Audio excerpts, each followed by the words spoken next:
Alright, hello everyone and welcome back to my YouTube channel. Thank you so much for watching. I appreciate all the brand new likes and subscribes that we've gotten to the channel. Since the last video, we've gotten, I think, like 20 plus subscriptions. So at this point, that is really, really cool. So if you could just remember to hit that subscribe button, that would be awesome. Thank you so much for doing that. I really appreciate it. So today, what I would like to talk about is a little bit of a change in my workflow, and actually it's a little bit of an upgrade because this is a change I made last year but didn't really talk much about it. But recently the change I made last year wasn't working out so well, so I had to upgrade that change a little bit. So what we're going to be talking about today is the brand new iPad Air 4, and it was brand new at the time of this recording at least. It came out, or at least it was announced in September of 2020. And then it was actually officially released at the end of October. So since September, I had been really looking forward to getting this new iPad Air for a lot of reasons that I'm going to explain throughout this video.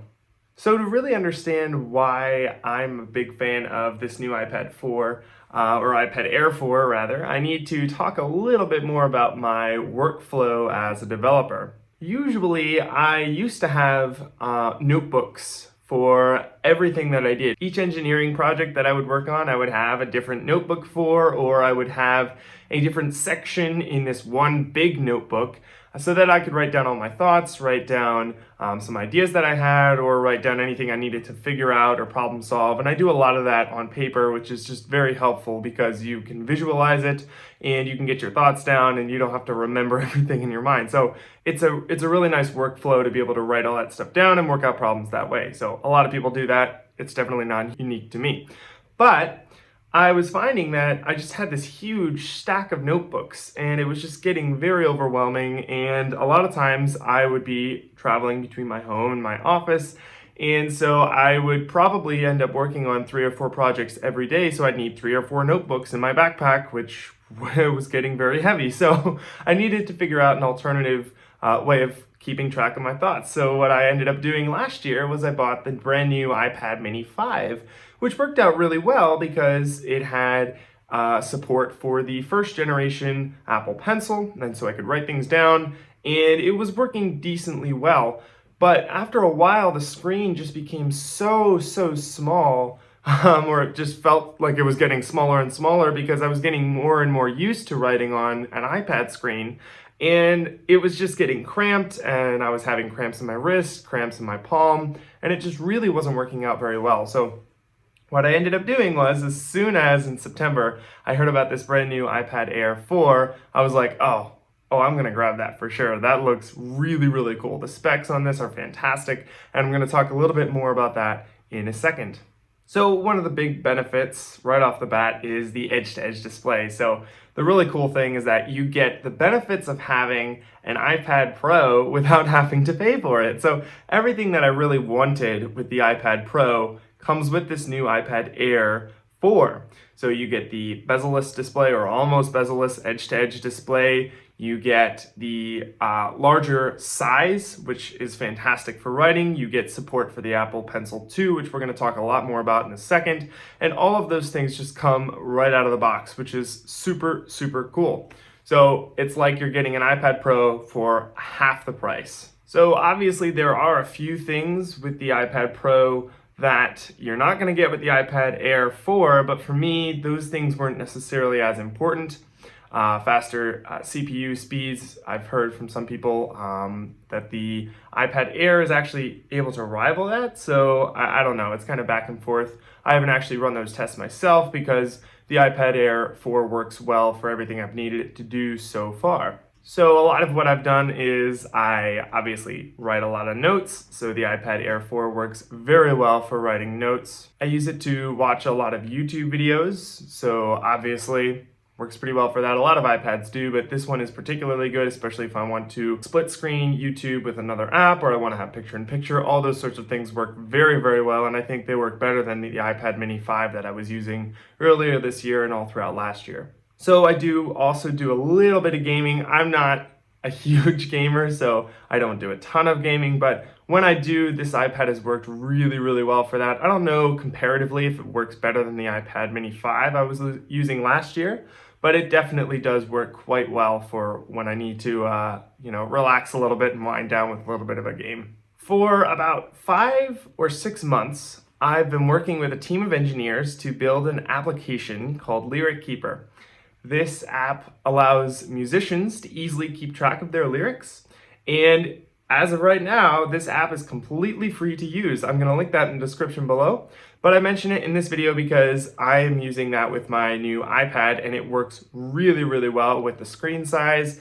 Anytime I go out and I play gigs at a restaurant or wherever, I will use this app on my iPad Air Pro, and it works really, really well. So definitely check that out. I'll have a link to that in the description of this video. If you're a musician, this app has become invaluable to me and I've loved using it. And you'd be helping support my company a little bit, or at least a side company that I'm working on. So I want to talk a little bit about the iPad Pencil Generation 2 because it is absolutely incredible. After having used the Apple Pencil Gen 1 for about a year and a half, the Gen 2 pencil is a huge upgrade in so many different ways. The way that it pairs with your iPad, the way that it charges, and just general feel of holding the pencil, not even mentioning the double tap, which is probably for me the biggest upgrade because that's what I use most often. But the Apple Pencil 2 is absolutely incredible. Like the form factor and just holding it in your hand, I love the balance of it because the Gen 1 was really long. I feel like this is about 3/4 of the size of the Gen 1. And I don't know, but losing that little quarter has given me a lot better balance when writing with this Gen 2 pencil. So works out really well. I love having this flat edge because I can line that up with my thumb when I go to write. And it works out really, really well to do it that way. And of course, using the double tap feature is absolutely invaluable. You don't have to go and reach for the eraser. You can just double tap the pencil and boom, you've got an eraser, double tap again, and you're back to the pencil right in your hand. So it's absolutely incredible what they've done with this Gen 2. And I know it's been out for a couple of years, but this is the first time I'm getting to use it. So these are my initial thoughts on my first time using it. It's really cool to me being able to take your iPad and your pencil and go boom, right on the top. And then it charges, it's paired, it's all plugged in. Absolutely incredible. And I love it. It's really, really neat. So one thing that I was looking at the iPad Pros, and the one thing that I was like, kind of iffy about was Face ID. I don't mind it, but I really loved having Touch ID just because you don't have to, look directly at the iPad in a certain way. I know with my phone, I have to make sure that it's lined up perfectly with my face or whatever. And it's sometimes convenient, but other times it's like, I don't know, it kind of gets in the way. And I just really love the way that Touch ID works. And so I am so, so glad that Apple is bringing back the Touch ID to their iPads.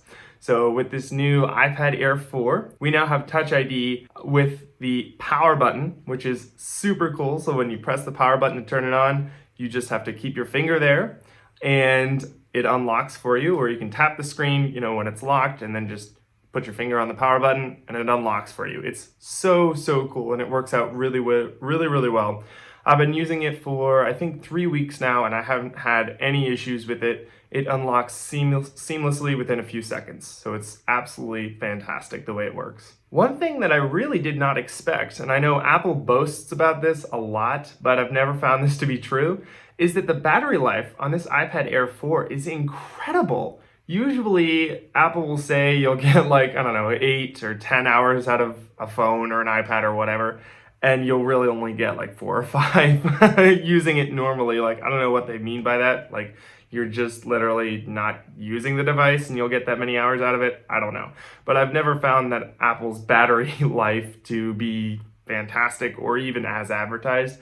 But with this iPad Air, I've gone 2 or 3 days without having to plug this in, and it's still at 40% battery. It's absolutely incredible, and I've been using it for 3 weeks, and I have not seen a decline in battery yet, which usually you'll see a decline within 3 or 4 weeks. So I'll let you know at the 2-month marker if I noticed any decline in battery life, but thus far, battery life has been absolutely fantastic, better than any other device that I've had from Apple so far, including the MacBooks. The speakers on this iPad are actually really, really good as well. I've noticed on my iPhone XS Max that the speakers are fantastic, and I think that's because they're also using the speaker at the top of the iPhone and not just the bottom of it, so that's super cool. And I've noticed with the iPad Air 4, they have 4 speakers. Most days I'll actually only use this iPad at half the volume because it's just so loud. So the speakers on this are fantastic. And finally, one of the really cool features with this iPad Air 4 is the fact that we now have USB-C on an iPad, which, obviously opens the door to so many cool pieces of functionality. So I'm looking at adapters to be able to go from USB-C to like 4 or 5 different other things in one brick. So you get, HDMI, some regular USB ports, and then, a port to plug it in so you can still charge it while you do other things. Because currently I can plug this into a TV, which is super cool, but then, I can't really do anything else with it. I can't charge it. I can't plug in a keyboard or a mouse or anything once I've plugged it into something else. So, I'm looking at getting an adapter. If I find one, I will link it in this description below this video. Find one that I really like, I'll link it there. And you can check that out as well. But yeah, I think it's so cool that Apple is finally giving us USB-C on their non-Pro lineup. So very cool that they've given us the option to do a lot of those different things. So one thing that I have purchased is the Smart Folio cover for the iPad Air 4. So it's really neat. I love that it's magnetic, so it just magnetically connects onto the back of the iPad. I've had no issues with it falling off yet, which is fantastic. And obviously it does lock when I use the front cover to lock the iPad as well, which is really handy. So in summation, I'm really excited to have a device like this. The size, the ability to use my Apple Pencil, and the bezel-less display have been absolutely fantastic for me so far. For the past 3 weeks, I've used this for work, I've used it for a ton of side projects, and for just general gaming and YouTube watching and whatever. It's absolutely fantastic. So one thing I did not talk about in this video that I actually haven't used, but it is an option, so I might do that eventually. Maybe we'll have to see. Is we do have a smart connectors on the new iPad Air 4. So if we wanted, I could plug in a smart keyboard from Apple or whatever, and I would get that added functionality. I'm actually thinking about getting a Plank from ZSA. So it's not new, but the Plank keyboard from ZSA, I know Ben Valek is using that with his iPad, and it looks really cool. So it might be something to look into. Might add that mechanical keyboard feel to using an iPad workflow. So if I do end up doing that, I will create a video about it. If I use another Plank, obviously I will post a video about that. I've been looking at some things from Massdrop, and they look super cool, so I might actually end up doing one of those because it's only $100, whereas the Plank from ZSA is $200 and some dollars. So it would be neat to have a cheaper option just to try it out, and then if I feel like, this is working out really well, then I might end up moving on to the ZSA Plank. So thank you all very much for watching this video. I hope that you enjoyed. I hope the content was helpful, and if you are looking into getting an iPad Air 4 after watching this video, I highly recommend it. It's a really cool device. The price is fantastic. It's literally like half the price of an iPad Pro, and you get a lot of the same features for half the price. It's absolutely fantastic. It's a great deal. In my opinion, it's worked out really well for me, and I highly recommend it. So I hope to hear from you all in the comments about what you liked about what I was talking about with the iPad Air 4, what you didn't like, and how you would compare it to the iPad Pro. So don't forget to like and subscribe, and we will see you in the next video.